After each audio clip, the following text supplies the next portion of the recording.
So I did another double feature this week, and one of the films that I checked out was the rom-com film, The Wedding Banquet. Hey everyone, my name is Ryan. Thank you guys for clicking on this video. If you're new to the channel, definitely hit that subscribe button. I do all kinds of reviews on this channel. Give the video a like and comment below your thoughts on The Wedding Banquet. Now this film, it was directed by Andrew Ahn, and I've honestly never seen any of his previous works. It stars Bowen Yang, Kelly Marie Tran, Lily Gladstone, and Hung Ji Chang. What is this film about? Well, it's about a gay man who wants to get married, and he makes this deal with his lesbian friend, a green card marriage for him and vitro fertilization for the couple. Now, I did see a trailer for this going into it. It was Bleecker Street. Honestly, my expectations were pretty tame. I don't know, with their movies, they always are kind of mediocre to me, kind of okay. They're very low-scale movies. They don't have a lot of marketing, so I went into this movie just hoping it would be a good time and there would be a lot of comedy and just, you know, good romantic type of connection with this film. And I'll start off by saying that I like that Lily Gladstone was in here. I think that was like the main pull in here. She was in Killers of the Flower Moon. I thought she was excellent in that film, even though I'm not like a big fan of that film and not a kind of the genre that I really like. I did like her in that film, and I think here she doesn't really have a lot to work with. Her character doesn't believe in institutions, and she's with this other woman, and they want to have a baby, and they just did a injection where they were trying to actually get pregnant, and it failed, and they don't have the money to do so. So they have their friend Ming, I believe his name is. He is in a big business. He needs to get married and have a green card marriage. His partner Chris does not want to get married for whatever reason. They both live in a garage, so that is really weird, but his family is really rich, and he doesn't really want to be a part of the family business, but his grandmother says, hey, you need to get married or you're going back to Korea, because this movie, it takes place in Seattle, so he would be deported, and so he has to actually get married. So Lily Gladstone's partner decides, hey, I'll go ahead and I will arrange to be in this marriage with you, and in exchange, you have to give us a vitro fertilization treatment because we can't afford a second one. So that premise alone doesn't sound too bad going into this film. And so like that aspect, I would say, is like the positive thing that really drew me into this film. But for me, I didn't really like this film. One of the reasons why I didn't like this film is character development is not very good. Lily Gladstone, we know that she doesn't like institutions. We know that Angela, who is her partner, she obviously wants to be married to this woman, but she doesn't want to get married. And then also they want to have a baby, but we don't know like a ton about Angela's character. We know that she's a scientist. She's kind of a blah character, to be honest. Then we have the gay couple. You have Min, who is rich, so to speak, but they live in a garage. And then you have Chris. He's been with him for 5 years. And with them living in this garage for 5 years, they're not really progressing as a couple, and I didn't really buy them as a gay couple, mainly because I don't think they really had any chemistry.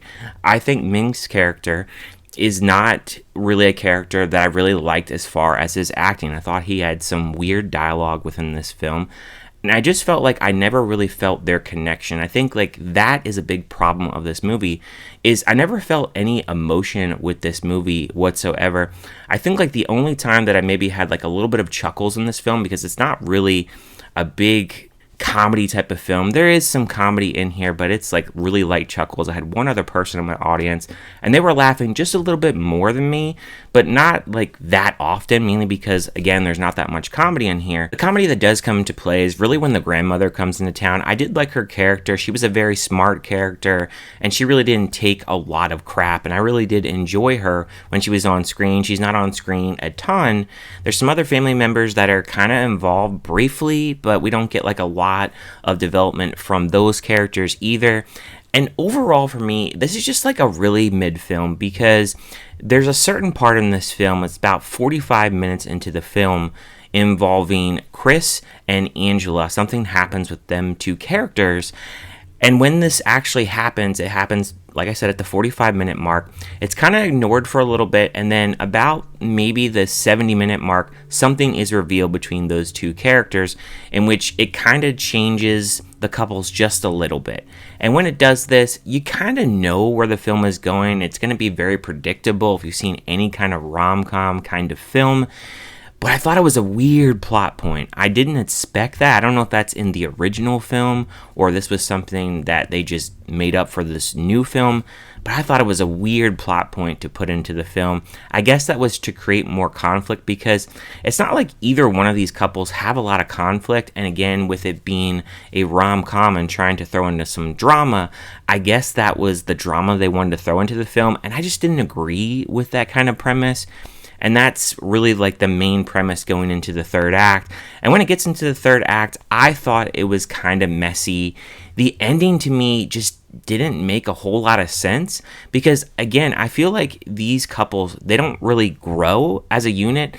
They're all like best friends and buddies, but I guess like they just feel very comfortable kind of all living together. Like I said, the gay couple, they live in their garage, and then the lesbian couple, they live in the house.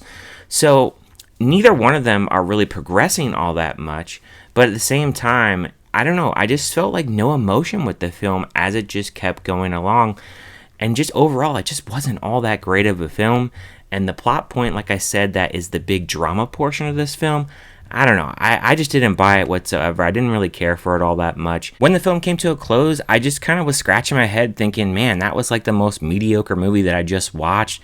Like I said, comedy just wasn't really in there that much. I thought it would be a little bit more. And the drama portion, like I said, I just don't agree with it whatsoever. So when it comes to a score of this film, I would give it a 2 out of 5. It's just very mediocre, like I said.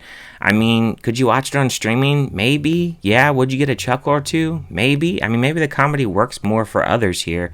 But to me, it just didn't really work that much. The characters weren't all that exciting. Some of them are really blah, boring. I mean, performance-wise, like I said, I think one of the main guys, Ming, I think his performance isn't all that great here. And then his partner, I mean, he's just nothing exciting. And then I don't think this does anything for Lily Gladstone's career as far as, you know, her being really recognized. I'm sure she probably filmed this probably before Killers of the Flower Moon. I'm not sure, but I have a feeling she probably did.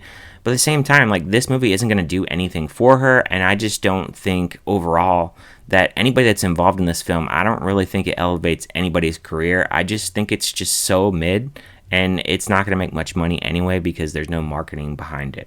So that's my thoughts on The Wedding Banquet. Let me know down in the comments, what did you guys think about this film? Did you like it? Did you hate it? Did you just think it was kind of meh? Leave any and all comments down below, and I will talk to you guys later.